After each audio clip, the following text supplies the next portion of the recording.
Welcome to On Block Off Block by AeroCloud.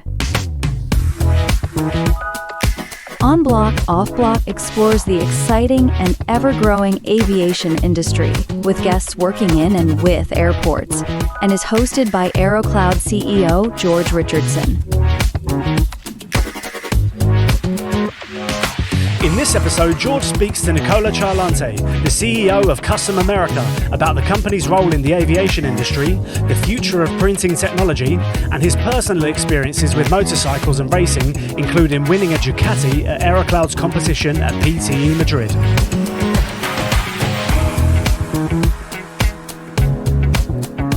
Nicola, thank you so much for joining us on Block Off Block. It's fantastic. Thank you. I don't actually know loads about you because the first time I met you, I actually gave you the keys to a free Ducati, which was part of a promotion at PTE. So welcome to the podcast. This must be a great start to a potential friendship, right? Because that's a good way to start.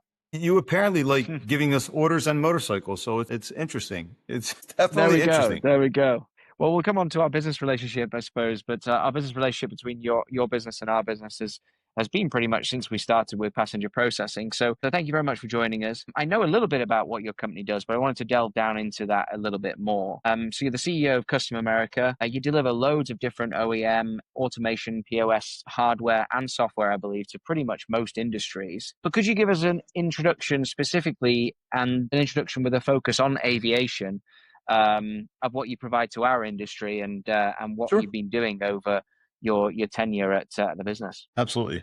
So I guess a brief introduction. I'm one of the partners of Custom America. Custom America is owned by myself and the Custom Group out of Parma, Italy. And we started about 13, 14 years ago. Custom has been around for, I'm going to say, about 33 years. And I'd say 2 years ago, I was actually asked to come and run the hardware division globally. So anything that's related to hardware development, from product development, product marketing management, operations, sales, all falls under my umbrella, which is why you see me at shows sometimes and I'm around, but then I'm not around. And I'm a ping pong across the Atlantic. Like every 2 weeks, I come back to our headquarters in Italy, which I'm sitting right now, and part of my appearance, but I just landed.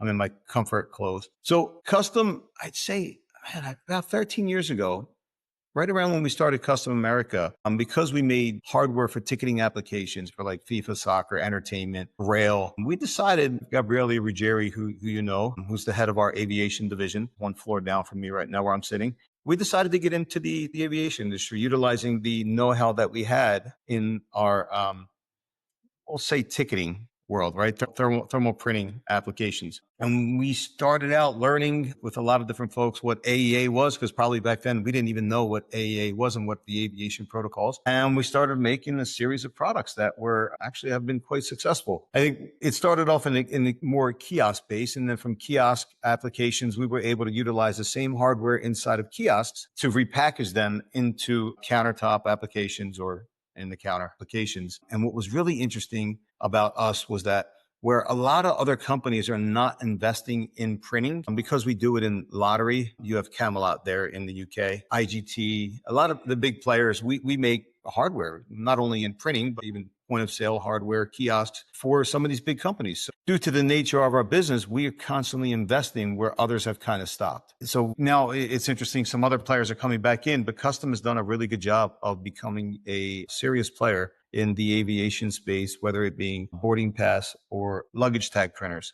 And then we started doing some mobile computing and so forth. But that's really where we play in the aviation space at present. Yeah. And give us sort of an idea of scale. How many employees are focused on aviation, Custom, roughly? sure. Custom worldwide, I believe, I might be totally wrong. I'm going to say to play it safe, about 1,500 employees. We operate 5 factories around the world, offices all over the world. I can't tell you all the offices. We are, only because I don't know them off the top of my head. But we have sales offices all over the world, engineering, service, support, customer. The aviation side, I can't give you an exact number because the resources are shared globally. So the same sales team in America that's selling the aviation side is the same team selling our OEM. The engineering is all grouped together. There's dedicated product support specialists, pre and post sales support There's a dedicated sales team under Gabriele, which I believe is 4 or 5 people dedicated to aviation. And we don't really need a huge team there because when we're working with you all and your competitors, we integrate with you. You become the sales arm. We provide you the support for you to do your implementations. Yeah, absolutely. I mean, we pretty much exclusively use your products, I believe, across Thank you. our product set. But let's talk about the future of print then, specifically with regards to aviation, because I would say that our market is quite slow to adopt new tech, right? And we saw that we've got mobile boarding pass recently. We're using lots more QR codes, et cetera, et cetera. But there really is no better way for everybody to travel using print. And also, we know that the bag tags, even with the adoption of RFID, look like they're here to stay at the moment. Do you share that same vision? I assume you must do because you're investing heavily in new technology as well. So we are, and that's a very good point. I think this is across. Custom has started off as a printer company, thermal printer company, and we've expanded from there, going into different markets. And the reason for going into different markets is because we understand that thermal printing and printing is on a decline. However, every time I say and we prepare ourselves, we sell more. It is the strangest. It's so strange. I can't figure it out. It's the same thing with gaming. We heard forever that in the lottery space inside of casinos, the printers are going to go away. That they're called Tito printers, the ticket in, ticket out printers, and they don't go away. I think the adoption across the board with older generation of folks need that paper. I mean, look, I just flew here from Philadelphia to Milan. I didn't print. I shouldn't tell my partners that, but I didn't print a tag. We understand it's going away. It's supposed to go away, but every year there's more and more sales that continue to happen. I really don't see it going away. However, we've invested in other technologies, which is why we do gaming, why we do point of sale, why we do mobile computing, because certain apps, well, we have a software company that does apps called NetRising. We understand that it is I guess at this point, a decreasing market, but we do focus on application specific environments where print is needed. Right. So instead of just a general printer, we'll do printers that are dedicated to applications that will actually use them, that don't seem to be going away. Yeah, I definitely share the same thing. And I think that what's interesting about, say, our sales cycle and the length of our contracts at AeroCloud, for example, is that our common use, which is the solution that uses your printers and gives a passenger a bag tag and a boarding pass. We obviously send your printer that information and your printer does the hard work and prints that out for us. But there is always the option not to print, obviously, that people are now adopting with even digital bag tags. And we've had those guys on the podcast actually recently. But ultimately, if those systems fail or a battery runs out, they're kind of screwed in a time of need. So I can't see our technology not supporting printers moving forward. I can see a demise of print, but in terms of, probably sales of less paper, but probably not sales of less printers, at least in the medium term. And medium term in our industry is probably 30 years, I would have thought. I've seen applications from direct end users in airports that we meet with, and they asked us for a smarter way of printing, right?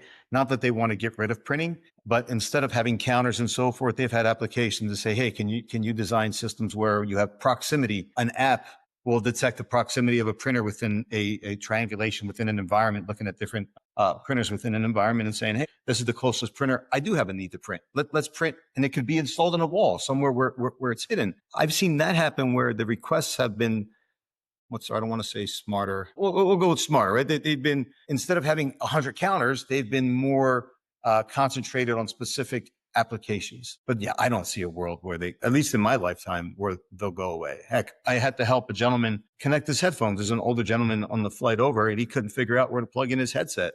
I think our parents who are still traveling and still have the need.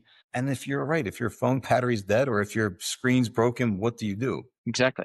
And I think that the other interesting thing that we spend a lot of time on, we developed a platform that we call PPSM that effectively spreads equal load over equipment. So we're a software first business, right? So if we can do anything to increase the longevity of that hardware, then we do it. So we spread that Sure. equal load over the bag tag and thermal boarding pass printers across the product suite that we offer to our customers, which means that hopefully they should be replacing them less frequently. Now, that might not be good for Absolutely. short-term business for your business, but however, it is good for long-term business because people buy your printers because they're good for many years, and that reliability is getting even better, right? Yes, it's definitely getting better. But what do you see? You said you had on the digital bag tags. What are you seeing from your software? You're clearly tracking what customers want, if they're printing or if they're using the apps. What do you see the trend? I hate to turn the question on you, but it's interesting the Yeah, statement no, you've made I think that's before. very, very important. And I think that the interesting thing with electronic bag tags, and we've looked into several partnerships with the 2 or 3 main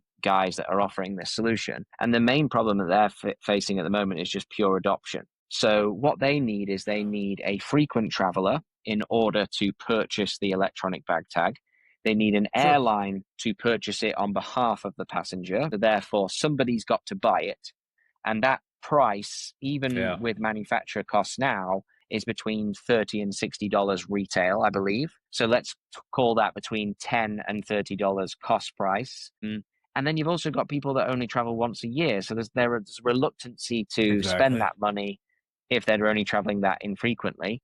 There's people that travel far Right. less, by the way, but let's say the average person only travels once per year. So their main problem is adoption, whereas you've already swam that channel, right? Is that your printers are in most airports, I would assume, and most airlines have used, and most companies, Just about. my competitors included, have already configured your hardware. So their adoption is that.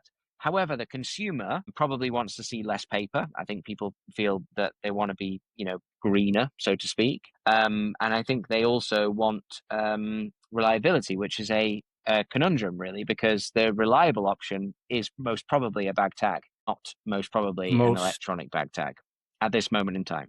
So we'll see. We'll see how it develops. But I think those guys were very early, in my opinion. There's 3 companies that do a really good job of that, and they are gaining lots of traction now.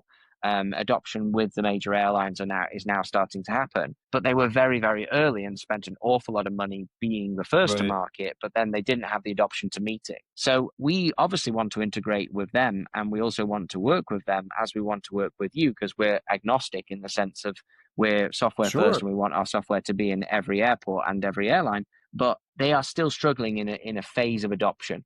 And then my sort of economic view is that I think that even though we've got this great post-COVID bounce back to travel, there's going to be far less frequent travelers in the near term. And we're going to see less economically developed markets grow opposed to the more economically markets grow. And therefore, the older technology is most probably more popular in those areas. So More popular. I would say there's probably a good future for paper in the medium term. Maybe not in the long I do term, but too. the medium Well, term. I mean, to add that, the folks who are frequent travelers, so you and I travel a lot. I'm sure you travel a lot. I don't check in luggage. If I get to the airport, I try to be as efficient as possible, carry what I need to carry. I need to get in and get out. Everywhere I go, if I'm going to Latin America, I'm going to Italy, if I'm on a family vacation a couple of times a year, yes, now you're hauling 2 bags, right? But as much as I travel twice a month, 3 times a month, I am with a trolley. I'm in the airport. I'm out. I'm that last minute person, right? Drop my car off an hour before my flight takes off, get through security, and I'm gone. Even the adoption of those tags for someone like me or yourself who travels a lot, I would never actually use the tag. It's just a strange. It was like almost when RFID came out in 2004, right? There was this adoption of everybody wanted to do RFID, but the markets weren't completely ready for it yet. Well, I think that's a Who knows? trend within our industry, and I attend a lot of the conferences and I speak with a lot of CIOs. And my only criticism of our industry is that we're very good about talking about the future, but we're not very good about investing in the future, which is why our sales cycle is long.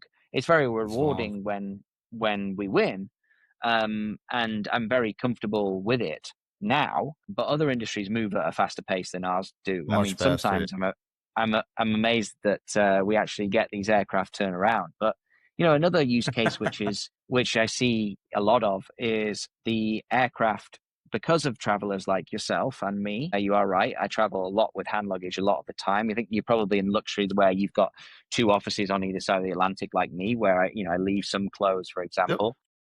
Yep. But we have a massive increase in gate check now. Massive increase. I mean, I was just monitoring an American That's flight been recently out of one of our customer airports, and that printer is way for bag tags anyways on the gate side is far busier than it is on the check-in side, because the aircraft is not compatible with everybody taking carry-on large luggage or cabin luggage. And those things are essential, and that's a lot of what we do. And we do a lot of the mobile carts, for example, with your stuff on them, where people can drag what we call a cow, which is a mobile cart, to help with that gate check-in piece. So I really, I see us working together for a long, long time, and I think that our airports and our airline partners are still going to heavily rely on paper. Yeah, I don't see it going away, not whatsoever. The redundancy. So let's rewind a little bit. You've kind of been in this space for a while, but you did do some time in United States Air Force. So maybe that is part of your interest in aviation. I appreciate you've got a massive business, spans lotteries, streaming, et cetera. But let's just delve down a little bit into that aviation market. As a rough percentage, is it a large proportion of business for you, a small proportion? You have interest in it from your Air Force days? So military, U.S. military, and in the Air Force, and this business are completely mutually exclusive. There's absolutely no connection whatsoever. It just happened. It would be cool if there was some connection, right? But honestly, there's absolutely no connection whatsoever. As far as the size or percentage of the business, the aviation business and custom, I'm going to estimate. I'd have to it's under 20%. I think it's maybe under 15% of our revenues. However, it's, the solutions are so important. It provides a lot of value to the company. So it's a very important business for us. But overall, it's probably one of these, if not the smallest, business for us.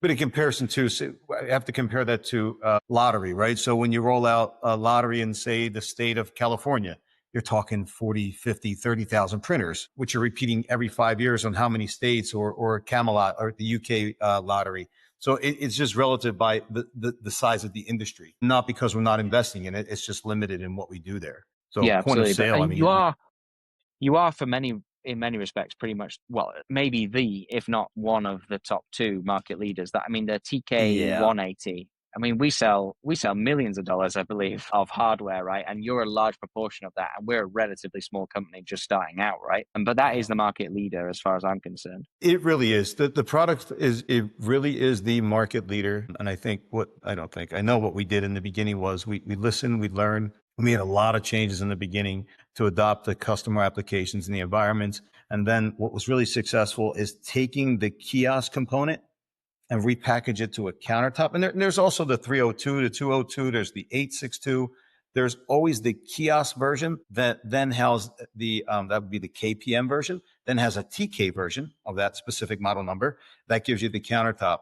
And what's really cool is if you're doing it on a CAL, or you're doing it at a Q terminal, or you're doing it in the kiosk, it's the same hardware. Just one has a shell and the other one doesn't. So, and I won't discount also the team and what they did. The Gabriele Ruggieri, who a lot of people who are going to listen to this know Gabriele. Everybody knows him. What he's done in his team of really getting this product out there, giving the support, the warranty, the service, the reliability of the product, having it in the kiosk and also on the counter from the serviceability, it's gotten a lot of market share. I often like to say we're the leader in the aviation printing space, but I don't have that quantified with true facts. That's just me saying, hey, based on what we sell, what I believe the market size is, what I'm told the market size is, we're quote unquote number one, or a strong number two, but probably number one.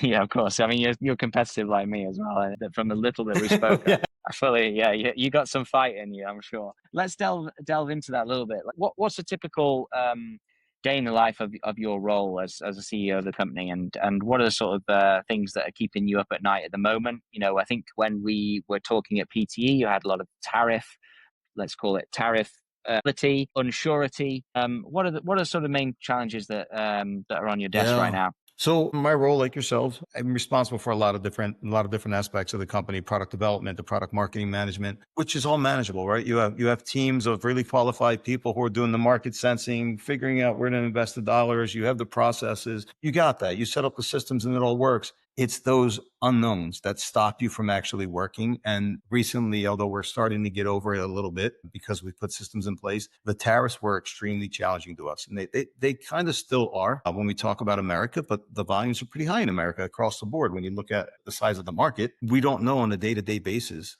how we manage things. And we have systems in place that, you know, our sales process, the sales team has their price list, they have their bid desk, everything. You wake up in the morning and it's all gone. None of it works anymore. So then how do you actually quote? And then with the tariffs, you also wind up that certain, would say airports. There's been a couple of airports in America, relatively large ones, that have said, "Hey, we're not going to move forward with this. We're going to hold off and see what happens," which is fine. That's not an issue. We know that equipment will be replaced. But the problem is the turning on and off of our manufacturing, the systems, the raw materials, the vendors, the logistics, product on a boat, products in stock, the forecasting piece becomes the hardest challenge. You can spend money and fix everything else, right? So even we have the Custom America teams. The Custom America team supports hardware for North and South America. So if we don't have those goods sitting in America, in the Americas, well, you're talking 45 days. When you all say, "Hey, we have this airport in Utah," or whatever it would be, we need 100, 20, 15, 30 printers next week. It's impossible, right? So we're putting cost into, I think it's called foreign trade zone, FTZs. I always want to say free trade zones, but it's foreign trade zones. But then the other problem you have with that is when the goods are in those facilities that you're not paying the duties on because they're in a holding site, it's called registers an FTZ. If you need to change the configuration of the product, firmware, software, what do? You can't touch the products.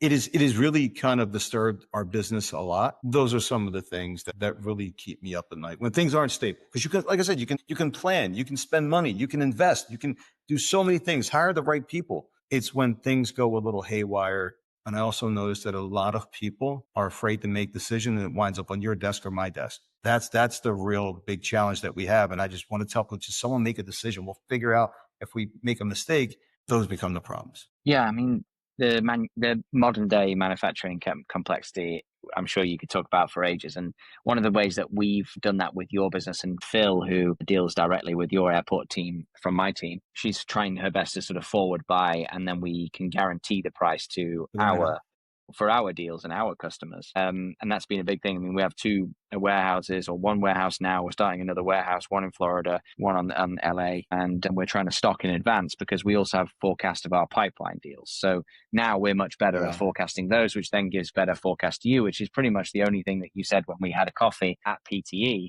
was that you just said, "Look, let us know in advance what you need. It's, even if it's just a finger in the air thing, it's better than nothing at this stage," right? Yeah. Yeah. Well, yeah, because it's a product that's easily sold, not easily sold. There's so much demand for it that if you tell me, "Hey, you know, we think we're going to close this," okay, it's not something that'll sit on the shelves. But the logistics side, the manufacturing operations is definitely a challenge. And when you disturb that piece of the business, that becomes a nightmare. Cool. And when you reflect on your career, what do you think are like the biggest defining moments? I know they're sort of hard to reflect back on maybe in the present day and maybe not necessarily reflect, but what do you think are the most defining moments? I mean, you've done a long time in this business now. You're coming up to 14 years, I believe. So what's like the biggest decision that you've made, preferably a decision that maybe has been in the aviation sector of your business, but I appreciate it's a small position within your total revenues. But is there any big decisions that the company has made that has really paid dividends that you can brag to our listeners about? Sure. I can't say names because we service all partners, but I believe when we made a decision to work directly with specific partners and create softwares and so forth that are dedicated to you and your partners themselves, that we don't share with anyone, that definitely made a big difference into how we were seen in the market space. And I think in the aviation space, that made us a player that people could respect and say, "Hey, you know what? This is a partner." The aviation business, obviously, there's other competitors out there. You could go out and get one of our competitors. Are you going to get the same quality? I hope not. I hope their quality is much lower than ours. Quality, we're definitely the best. But I think the partnership side, where we're a growing company that we're able to invest and then make investments to ensure that you and your competitors that are all of our customers felt like we're partners. I don't believe that any one of our direct partners in the aviation industry feel that we're taking care of one company versus the other better or giving them an advantage. We put a plan in place to be respectful to everyone, be, I guess, customer agnostic, I'll say, but still give everyone a definitely high quality of support and respect and partnership that really has changed say has changed, has defined how we operate in the aviation industry, right? And our ability to customize. There were many applications up front with some of the big customers before you all entered the space, some of our big customers before you all entered the space that, they might have been doing an airport with a specific counter. And we had the flexibility as a company. I remember one year I flew to Italy when I wasn't working out of Italy. I was only running the Americas, that we had a counter then, and the company designing the counter made things too small. And we just said, we'll make it work. Don't worry. We have it under control. And I remember I was in the engineering lab here, about a half a mile away from where I'm sitting. And we were designing, we had a cutout of the counter, just making it work. It was just being flexible and a partner that really, I think, changed our trajectory in the aviation space. Yeah. No, awesome. And that comes through because I'm a relatively new entrant, not just in our business, but in me person. And, our guys, they want to use your kit. And that's, as much I'm as I need. thankful. And as our relationship develops, I'm looking forward to many more coffees in the future. So on that point, Yes. it would be remiss of us to talk about, we decided this year to give away a Ducati motorcycle. You were the winner of that at Passenger Terminal Expo, which is a recent conference that we attended. Now that you've got the Ducati, have you managed to ride it yet? Have you had a history in bikes? Do you have other bikes? Give us your history of your toys. Got it. So I like cars and bikes, and I've always, I was born in Italy, so always had a moped, a Vespa, whatever you have, a 50cc bike, a 250, Aprilia. In America, I've had my Suzukis, right? I've had my Suzukis, the TL1000Rs. Years ago, I decided to go to a Harley. Actually, when I was in the service, when I wasn't deployed, I would work at I was in Georgia at a motorcycle shop. I would build bikes out of the case and then repair them, repair bikes. And then when I got out of the service and I went to school in Philadelphia, I was working in another motorcycle shop where they would take Harley Davidsons. And I got on my first Harley Davidson. That was after I did something with the carburetors, probably jetted it. I don't remember exactly. And I got on the bike and I went, my, what a difference. You just sat back on a big soft. I'm like, this is pretty cool. Not, wasn't my style, wasn't my speed. I was more about the race bikes, right? Sport bikes. But I wound up selling all my other motorcycles and I kept the Harley Davidson. And I really wasn't going to think about another bike until I went to Madrid at the trade show at your booth. I picked it up a couple of weeks ago. I just took some time with my traveling and so forth. And I've been out and a lot of my youth came back. I live in an area in Philadelphia, outside of Philadelphia, in Pennsylvania, that has, it's called Chester County or Southern Chester County. Has a lot of farms and a lot of roads that you can just go out there and ride around. It's beautiful. And I had the bike out a couple of times. It's been really cool, really impressive. Awesome. It was wild. That's my wife awesome. wants to kill me because my son, every time I go in the garage, he's on it. I'm like, buddy, you got to get off the bike, man. Your mom's going to kill you. That's good. That's good. I mean, it was crazy for us, right? And the decision to do it seemed like a good one. However, we went through lots of turmoil with deciding to do it. But the reality is that I think we had over 3,000 people put their details in. And now everybody recognizes that as a conference trick, right? And it's done wonders for our brand. Well, now you have to keep going. We have the kickoff meeting for next year's PTE now, and people are like, oh, you're going to give away a car. And I'm like, no, I think we're going to have to do something a bit more creative than that. So, no, it's good. I also noticed on your website, doesn't the company sponsor MotoGP team as well? LCR Honda. We do. One of the two original founders, Carlo, which you've never met Carlo. It's a shame because I know you race bikes as well. You're a track guy. I raced cars. I did a little bit of bikes, but I raced cars back in the day. But I recently just been to MotoGP in Silverstone, actually. So okay. I will have seen these bikes. Yeah. So Carlo is Carlo Strali. He is a big racer. He started years ago racing motorcycles and passionate about cars. I think if it burns fuel, he loves it. And he actually last week he was doing Mille Miglia here in Italy. Wow. Yeah, he just did it. It was the second time he did it over the past 5 years, which is fantastic. I wish I could go to it. But no, we do sponsor the Honda race team here as part of our marketing, which is pretty cool. It's much different what you get here at the paddock and all the hosting that's done in Europe versus America. So I'll go to the Austin one and I'm like, oh, it's a great opportunity to bring customers here when you're hosting it in Europe. It's really, they call it hospitality. That's it. The hospitality part of the event. It's really cool, but it comes from the passion. Well, MotoGP is a religion in Europe, especially in Italy, France, and Spain. And Absolutely. it's unbelievable to witness a race. I mean, It is. less so in the UK. I was recently at Silverstone, like I said, and probably Yep. 100,000 people. But at a race in Spain, France, Germany, Italy, especially, even with the departure of Valentino, it's absolutely nuts Also, that yep. they're getting 200,000 plus people. It's the religion. And motorcycles are a religion to many, many people, as you know, on the continent. Absolutely. In Europe speaking, it's a far more effective, cost-effective mode of transportation. In the US and the UK, it's kind of a little bit different. It is. So you raced cars? I race cars Race cars? professionally for 10 years, but I raced since I was 5 years old in a go-kart till I was 16. And then 16 to 20, I did proper big boy stuff. Like the previous weekend just gone was the Nürburgring 24 hours, which was one of my favorite weekends of all time. Sure. I drove for BMW at the Nürburgring, which was amazing. And they recently just won in the Rover, which is an oil company sponsored BMW. They only had one car this year and they won, which was amazing against Porsche that had That is six. pretty cool. Sure. It's crazy. Yeah, we'll have to cool. we'll have to get out in some form. But I would like to do Mille Miglia as well. But that's an incredibly exclusive club. Yeah, he did it. Yeah, and our VP of sales, Jeff, actually has done Mille Miglia with, I believe, his uncle. And one of the amazing things about that is they give you a show card, right? A special edition show card just for entering the race as part of your entry fee. And that kind of gives you the scale of how exclusive and how expensive it is to do it. Yeah, it's pretty wild to do. He had just said to me, he goes, "We have to do the one in Florida." I went, "Yes, you should. You should do the one in Florida."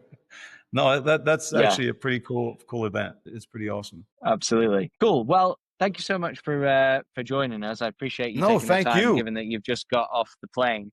No worries. I'm delighted that you're happy with your bike. I love it. I think it's great. I still can't get over it. Yeah, we've had so much mileage out of giving away a motorcycle. It's been unreal for our business. As we start to grow, this was ideal for us. So thank you for making it special.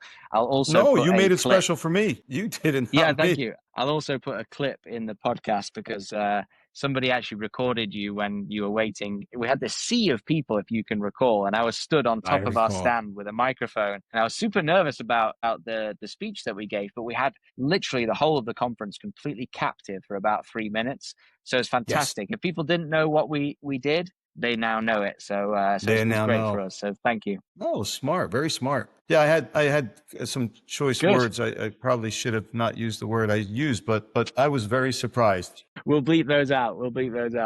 Cool. Okay, well, till next time, let's round it up here. And then till next time, hopefully we can get a coffee that's longer than the podcast and talk about all the things that both of our companies are doing in this industry. Thank you very much for your time. Thank you so much, sir. Take care. Thank you for listening to On Block, Off Block by AeroCloud. If you enjoyed this episode, please leave us a review and remember to hit the subscribe button to stay up to date with future episodes. On Block, Off Block is hosted by George Richardson and produced by Alex Greaves.